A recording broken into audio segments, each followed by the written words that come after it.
Welcome to DWBIADDA channel. Please subscribe for latest training videos.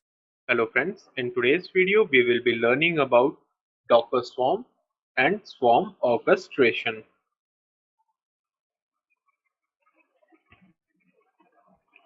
So what is basically Docker Swarm? A swarm consists of multiple Docker hosts which run in a swarm mode and act as managers and workers. So a swarm is basically a collection of Docker hosts. So by Docker host, we basically are referring to the host environment on which the Docker container runs. So swarm is consisting of different hosting environments in which different type of Docker containers are running. So a given Docker host can be a manager, a worker, or perform both roles. So basically in a Docker swarm, there are two roles defined. One is of a manager and one is of a worker. A manager takes care of itself as well as the worker. And these both roles can be performed by the Docker host according to their configurations. So when we create a service, we define its optimal state, that how many number of replica, network and storage resources are available to it, and what type of ports are exposed to the outside world. So the Docker works to maintain that desired state. So basically in Docker Swarm, whenever we are creating a service, we are specifying some ports and resources to that service. And Docker Swarms make sure that these services are carried out in a proper and timely manner. Talking about some basic terms used inside Docker Swarm is a node. So a node is an instance of Docker engine.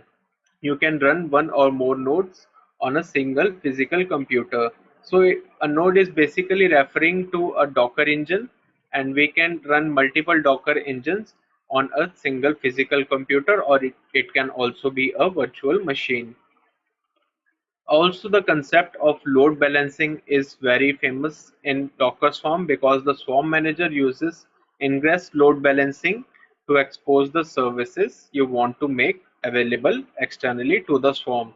So it basically means that the Swarm manager is taking the inbound traffic and handling the load by balancing it and exposing it to the external swarm environment.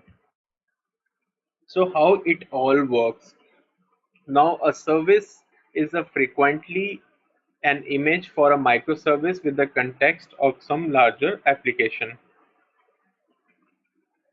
So a service could be also be termed as an image of microservice, or we can say that we can also term it as a part of a microservice, which are making up a larger application.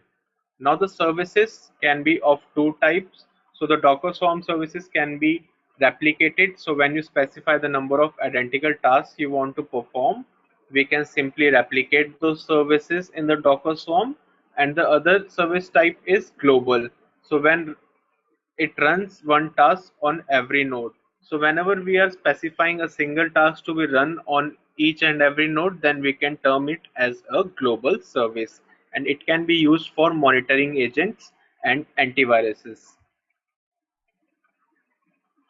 Now talking about the basic infrastructure of Docker Swarm. So here we have, it is divided into three parts. So one is cluster managers, the second part is the Docker Swarm environment, and the third part is the Docker Compose environment. So if we start from the top, we have two options. Either we can use the scripts or we can use the Docker command line. So whenever our scripts are initiated or our commands from the Docker command line is initiated, it interacts with the Docker Swarm.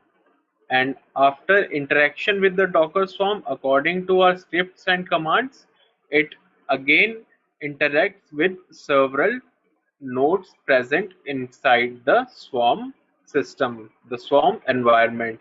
So these are different nodes, and the swarm environment will interact with these nodes, and in turn these nodes are taken care by the cluster managers which we define in our swarm environment. So these cluster, let us say this is cluster manager 1 and cluster manager 2. So its basic functionality is to take care of all these nodes on which different containers are running. So let us say if we have this node and there are two containers running on it, so the cluster manager will take care of all these containers along with the nodes.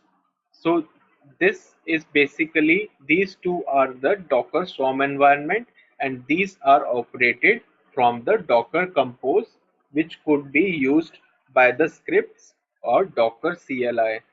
So friends, this is the basic functionality of Docker Swarm environment, and it is pretty much similar to how the Kubernetes works. Regarding the infrastructure of the Docker, now talking the basic security features which are provided by the Docker Swarm. So the Swarm mode public key infrastructure system build into Docker makes it simple to securely deploy a container orchestration system. So a container orchestration system basically means that we are managing the containers in the Docker environment, and this PKI system build mode of Docker Swarms provide us a secure manner in how to deploy our containers. Also, we have the concept of volumes in Docker Swarm. So there are two types of volumes. One is data volume, which is a storage that remains alive after a container task has been removed. And the second one is the bind mounts. And these are the file system paths for the host, and Docker mounts the path into the container. Also, we can manage sensitive data with Docker secret. So secret is a blob of data, or we can say it is a collection of data like a password of SSH keys, and it should not be transmitted over a network because it is stored in an unencrypted form in a Docker file. So with using the Docker secret, we can simply use the encryption provided by it and transmit our data in secure environment. So friends, these are some basic fundamentals of the Docker Swarm and some features of Docker Swarm. So that was all for today's video. Thank you.